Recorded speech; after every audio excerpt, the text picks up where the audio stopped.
আমাদের এলাকায় প্রচুর ভয়াবহ অবস্থা, বেশিরভাগ আশঙ্কা বন্যা হওয়ার। হে গাইস, আসসালামু আলাইকুম, myself and welcome to my new vlog. So guys, আশা করি সবাই ভালো আছেন, দেন আমরাও ভালো আছি। সো আজকের ভিডিওটা কি টপিক নিয়ে হতে যাচ্ছে থাম্বনেল দেখেই বুঝে গেছো। গত বছরের মতো আবারও আমাদের এলাকায় বন্যা হয়ে যাইতেছে। এই ব্লগটা দেখতে থাকো তাহলে দেখতে পারবে। শুরু করা যাক। সো গাইস, দেখুন একদিনের কত ব্যবধান। আজকে কত সুন্দর রোদ উঠে আছে, কিন্তু কালকে বৃষ্টি নেমে গেছে। সো গাইস, আমাদের বৃষ্টি নামার আগের দিন থেকে আমি ব্লগটা কন্টিনিউ করতেছি। আর আজকের ওয়েদারটা দেখুন কত সুন্দর লাগতেছে। আর এত সুন্দর ওয়েদার দিয়ে আমাদেরকে বুঝিয়ে দিছে, কথায় আছে না হাসির পর কান্না আছে, তেমনি আমাদের এই ওয়েদারটা দিয়ে বুঝিয়ে দিছে। সো গাইস, আমি তো এই ওয়েদার পেয়ে অনেক ভিডিও করছিলাম। আপনাদের এদিকেও কি এরকম ওয়েদার হয়েছিল? কমেন্ট বক্সে বলে যান, আপনার সাথে আবার একটু পরে দেখা হচ্ছে।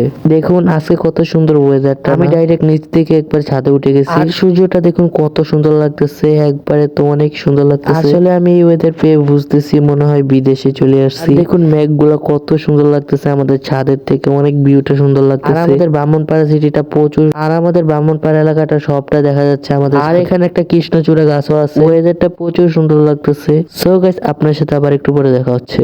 আসসালামু আলাইকুম গাইস, এখন বাজে সকাল 8। আর আমি কালকের ব্লগ কন্টিনিউ করতে পারি না, তার জন্য সরি দিয়ে নিচ্ছি। আর দেখুন কালকের ওয়েদারটা কত সুন্দর ছিল, আর কত মেঘলা ওয়েদার, আর প্রচুর বৃষ্টি হইতেছে। সো গাইস, আপনার সাথে একটু পরে দেখা হচ্ছে। সো গাইস, আমি বৃষ্টি পেয়ে ছাদে একবারে উঠে, ছাদে একটু বৃষ্টিতে ভিজে বাসায় যাবো। আমার কাছে তো কালকের ওয়েদারটার থেকে আজকের ওয়েদারটা আরো ভালো লাগতেছে। হাসির পরে তো কান্না আছে, তো বলাই আছে। আপনার সাথে আবার একটু পরে দেখা হচ্ছে। সো গাইস, আমাদের এই এলাকার ভিতরে অনেক পানি, পুরো ক্ষেতের ভিতরে কিন্তু পানি থই থই করতেছে। সম্ভাবনা বেশি আমাদের এলাকায় বন্যা হতে পারে। সব খাল বিল একবারে পুরপুর হয়ে গেছে পানিতে। আসলে আমি এভাবে ভিডিও করতেছি, চেয়েছিলাম একটা ফানি ভিডিও বানাবো, তাও ভাবলাম ব্লগ ছাড়ি, তাই আর ফানি ভিডিও করি।